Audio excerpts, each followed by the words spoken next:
तो ये बॉल वाला एग्जांपल एक बार फिर से देखते हैं। बॉल की जो इनिशियल स्पीड थी वो कितनी थी 20 सेंटीमीटर पर सेकेंड, और ये किस में दे रखी है centimetre per second. Final speed यानी v कितनी थी 0। टाइम कितना लगा, टोटल टाइम 10 सेकेंड। तो इससे हमने क्या निकाला, सबसे पहले एक्सेलेरेशन। एक्सेलेरेशन क्या आया, a is equal to v minus u, that means 0 minus 20 upon 10। तो जब इसको सॉल्व करा तो minus 20 upon 10 that means -2 centimetre per second square. But ये सेंटीमीटर में, तो मीटर में कैसे चेंज करेंगे, सेंटीमीटर को 100 से डिवाइड लगा के। सो -2 अपॉन 100, इसका मीनिंग आ गया 0.02 मीटर पर सेकेंड स्क्वायर। तो अब ये मीटर पर सेकेंड स्क्वायर में हमारा एक्सेलेरेशन आ गया। निगेटिव एक्सेलेरेशन का क्या मतलब है कि एक्सेलेरेशन अपोजिट डायरेक्शन में है बॉल के मूवमेंट के। इसके बाद हमने क्या निकालना था, फोर्स। तो फोर्स निकालने में क्या था, force F is equal to क्या था हमारा फॉर्मूला, एम ए। तो m क्या है हमारा, m हमारा दे रखा है 20 ग्राम, बट ग्राम को हमने किलोग्राम में कन्वर्ट करना है। तो 1 kg कितना होता है 1000 ग्राम। तो अगर ग्राम में दे रखा है तो हमें kg को 1000 से डिवाइड करना पड़ेगा।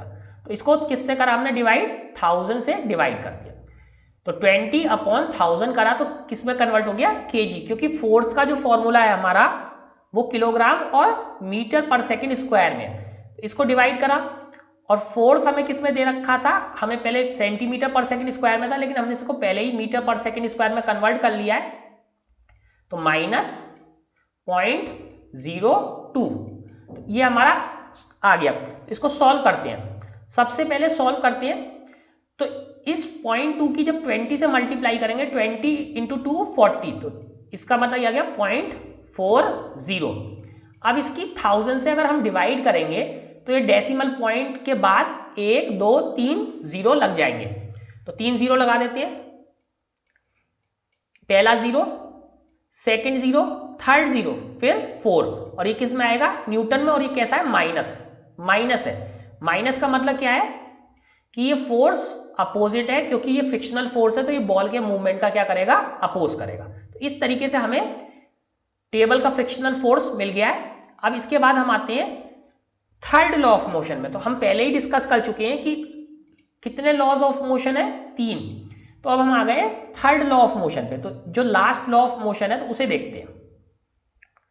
The first 2 laws of motion tell us how an applied force changes the motion and provide us with the method of determining the force। तो पहले 2 लॉ जो हमने पढ़े, लॉ ऑफ इनर्शिया और लॉ ऑफ एक्सेलरेशन, जिसमें acceleration के बारे में पता चल रहा था, तो उनसे हमें क्या पता चलता है कि कैसे अप्लाइड फोर्स से मोशन चेंज हो जाएगा, कैसे अप्लाइड फोर्स से मोशन चेंज हो जाएगा। और उसके हेल्प से हमने फोर्स को डिटरमाइन भी करा कि फोर्स को डिटरमाइन कैसे कर सकते हैं, कि फोर्स मेजर कैसे कर सकते हैं। The third law of motion states when one object exerts a force on another object, the second object instantaneously exerts a force back on the first। तो ये बहुत इंपॉर्टेंट है, बहुत इंपॉर्टेंट है। इसे भी हम समझने की कोशिश करेंगे और अच्छी एग्जांपल से। थर्ड लॉ क्या बताता है, जब भी हमने किसी एक ऑब्जेक्ट से दूसरे ऑब्जेक्ट पे फोर्स लगाया, तो मान लो यहाँ पे एक ऑब्जेक्ट है, इस पे दूसरा ऑब्जेक्ट है, तो ये ऑब्जेक्ट 1 है, ये ऑब्जेक्ट 2 है। तो इस ऑब्जेक्ट 1 ने ऑब्जेक्ट 2 पे कुछ फोर्स लगाया, इस पे कुछ फोर्स लगाया, तो क्या होता है उसी टाइम, इंस्टेंटेनियसली का मतलब इमीडिएटली, इंस्टेंटेनियसली का मतलब इमीडिएटली, जो सेकंड ऑब्जेक्ट है वो भी इस फर्स्ट वाले ऑब्जेक्ट पे बैक फोर्स लगाने लगता है। तो अगर इसने इस पे फोर्स लगाया तो ये भी इमीडिएटली इस पर एक बैक फोर्स लगाने लगेगा। तो ये हमारा थर्ड लॉ ऑफ मोशन है कि ऐसा नहीं होता कि फोर्स केवल एक डायरेक्शन से लगता है, फोर्स अपोजिट डायरेक्शन से भी लगता है। These two forces are always equal in magnitude but opposite in direction. और खास बात क्या है कि ये फोर्स हमेशा इक्वल होंगे। तो अगर इसने फोर्स F लगाया, इसने F लगाया फोर्स, तो इसने जब 1 वाले ने इस पे F2 पे फोर्स लगाया, इसको हम ऐसे लिख देते हैं F12। F12 का मतलब क्या है, force by object 1 on object 2। तो इस तरीके से लिखते हैं हम F12 का क्या मतलब होता है, force by object 1 on object 2। तो F12 फोर्स लगाया इसने, तो ये वाला फोर्स कितना हो गया हमारा F12। तो ये वाला ऑब्जेक्ट कितना फोर्स लगा रहा है, ये वाला ऑब्जेक्ट लगा रहा है F21 force on object 1 from 2। तो जो ऑब्जेक्ट 2 जो 1 पे फोर्स लगा रहा है तो उसे कैसे लिखेंगे, F21। तो 2 का फोर्स 1 पर, 1 का फोर्स 2 पर। तो ये क्या कह रहे हैं कि ये इस तरीके से हमारे फोर्सेस हैं। ये फोर्स क्या होते हैं, दोनों इक्वल होते हैं मैग्नीट्यूड में, यानी F12 is equal to F21। तो जितना फोर्स 1 वाला 2 पे लगाएगा उतना ही फोर्स 2 वाला 1 पे लगाएगा। दोनों कैसे होंगे, इक्वल होंगे मैग्नीट्यूड में, लेकिन डायरेक्शन कैसी होगी, अपोजिट होगी। तो यानी एक फोर्स क्या होगा, अगर ये इसको हम पॉजिटिव ले रहे हैं पहले वाले फोर्स को, तो ये कैसा होगा, निगेटिव। तो फोर्स 1, तो अब डायरेक्शन भी लगा देते हैं, यानी वेक्टर हो गया। तो force F12 is equal to minus F21। तो यानी पहले वाले ने अगर इस पे इस डायरेक्शन में फोर्स लगाया 5 न्यूटन, तो सेकंड वाला क्या लगाएगा, 5 न्यूटन का ही फोर्स लगाएगा, बट किस डायरेक्शन में लगाएगा, अपोजिट। तो दूसरा वाला क्या हो जाएगा, माइनस 5 न्यूटन। अगर मैं ये कहूं कि पहला फोर्स मैंने बढ़ा के 6 न्यूटन कर दिया, तो सेकंड वाला फोर्स कितना हो जाएगा, माइनस 6 न्यूटन। तो दोनों केसेस में क्या होगा, फोर्स इक्वल होगा बट डायरेक्शन क्या होगी, अपोजिट हो जाएगी। अभी और अच्छे से समझ में आएगा, अभी तो स्टार्टिंग है, लेकिन अभी और एग्जांपल देखेंगे तो हमें और अच्छे से समझ में आएगा। लेकिन क्या था कि जो पहले वाले का फोर्स था, जितना ये फोर्स है F12, तो पहले ऑब्जेक्ट ने दूसरे ऑब्जेक्ट पे लगाया, सेम उतना ही फोर्स दूसरा ऑब्जेक्ट लगाएगा पहले वाले पे, लेकिन क्या होगा, वो निगेटिव होगा, उसकी डायरेक्शन क्या होगी, अपोजिट। तो ये पॉजिटिव साइड है, तो ये किस साइड होगा, निगेटिव साइड, तो डायरेक्शन अपोजिट हो जाएगी। तो देखते हैं अब इसके बारे में पढ़ते हैं। These forces act on different objects and never on the same object। तो ये फोर्स क्या होते हैं, ये अलग अलग ऑब्जेक्ट पे वर्क करते हैं, अलग अलग ऑब्जेक्ट पर लगते हैं, एक्ट किस पे करते हैं, डिफरेंट ऑब्जेक्ट में। क्योंकि पहला वाला फोर्स किस पे था, ऑब्जेक्ट 2 पे, दूसरा वाला फोर्स किस पे था, फर्स्ट ऑब्जेक्ट पे, तो दोनों अलग अलग ऑब्जेक्ट पे लगते हैं।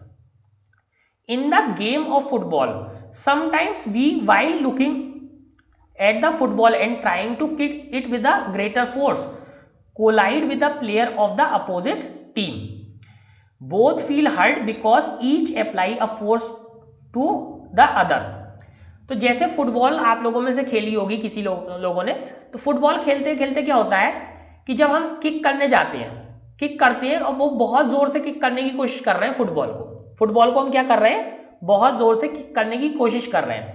लेकिन क्या होता है, इसे किक करते टाइम हमने क्या करा, हम किसी और साथ वाले से कोलाइड हो गए, उससे टकरा गए, किसी साथ वाले से टकरा गए, किसी अपोजिट टीम के प्लेयर से टकरा गए। जब हम हिट कर रहे हैं, तो ये फुटबॉल है, हम हिट करने जा रहे हैं, तभी सडनली एक कोई और टीम का प्लेयर आ गया और हम उससे क्या हो गए, टकरा गए। तो टकराने में क्या होता है, टकराने पे दोनों को चोट लगती है, बोथ फील हर्ट, यानी दोनों को चोट लगती है। क्यों लगती है, because each applies a force to the other, दोनों के दोनों एक दूसरे पर फोर्स लगाते हैं। तो पहला वाला दूसरे वाले पे फोर्स लगाता है, मान लो ये है तो ये इस पे फोर्स लगाएगा, और दूसरा वाला पहले वाले पे, दोनों एक दूसरे पर फोर्स लगाते हैं। In other words there is a pair of forces, not just one force. इसका मतलब क्या है कि वहां पे फोर्सेस का पेयर होता है। पेयर का मतलब क्या होता है, कम से कम 2 फोर्स होगा। पेयर का मतलब होता है कि जोड़ा में क्या होता है, फोर्स 1 हो गया, एक फोर्स 2, तो पेयर हो गया। तो कम से कम एक पेयर होता है, एक सिंगल फोर्स नहीं होता। The two opposing forces are known as action and reaction forces. तो ये जो 2 फोर्सेस थे, जैसे अभी हमने 1 और 2 पे देखा, तो 1 वाले को फोर्स को क्या कहेंगे हम, एक्शन, और जो 2 ने अपोजिट डायरेक्शन में लगाया उसी को क्या बोलेंगे, रिएक्शन। तो ये दोनों फोर्स कैसे होते हैं, एक्शन और रिएक्शन इक्वल होते हैं, दोनों फोर्स इक्वल होंगे, बट डायरेक्शन कैसी होगी, अपोजिट होगी। तो एक्शन अगर पॉजिटिव डायरेक्शन में, तो रिएक्शन किस डायरेक्शन में होगा, निगेटिव डायरेक्शन। तो एक्शन और रिएक्शन है। अब इसको देखते हैं कुछ एग्जांपल से। Let us consider 2 spring balances connected together as shown in figure 9.10। तो पहले बैलेंस देखते हैं। तो ये स्प्रिंग बैलेंस का फिगर दे रखा है। तो इसमें क्या है, हमारे पास 2 स्प्रिंग बैलेंस है। तो हम क्या दिखाना चाह रहे हैं इससे, action and reaction forces are equal and opposite. तो दोनों फोर्सेस कैसे होते हैं, इक्वल और अपोजिट। तो इस फिगर को देखते हैं। फिगर में क्या है, ये वॉल है, वॉल पे जो है एक फर्स्ट हमने स्प्रिंग बैलेंस लगा दिया, वॉल पे हमने एक फर्स्ट स्प्रिंग बैलेंस कनेक्ट कर दिया। इस फर्स्ट वाले स्प्रिंग बैलेंस से हमने सेकंड स्प्रिंग बैलेंस कनेक्ट कर दिया, दोनों स्प्रिंग बैलेंस कनेक्ट कर दिया। तो इधर से तो वॉल ने पकड़ रखा है इस स्प्रिंग बैलेंस को, इधर से हमने पकड़ रखा है, और फिर हम इसको स्लोली स्लोली खींचना स्टार्ट करते हैं। तो एक्सपेरिमेंट बहुत सिंपल है। स्प्रिंग बैलेंस को हमने वॉल से कनेक्ट करा, फर्स्ट वाले को। इस फर्स्ट वाले स्प्रिंग बैलेंस से हमने एक दूसरा स्प्रिंग बैलेंस कनेक्ट कर दिया, और फिर हमने क्या करा, इसको स्लोली स्लोली खींचना शुरू कर दिया। तो अब देखते हैं कि जब हम इन स्प्रिंग बैलेंसेस को, इसे हम खींच तो केवल इस वाले को रहे हैं, ए वाले को यानी सेकंड वाले को खींच रहे हैं, बी को हम नहीं खींच रहे। तो क्या होता है इस केस में, तो ये हमें समझने की जरूरत है कैसे इसमें एक्शन और रिएक्शन फोर्सेस दोनों आते हैं।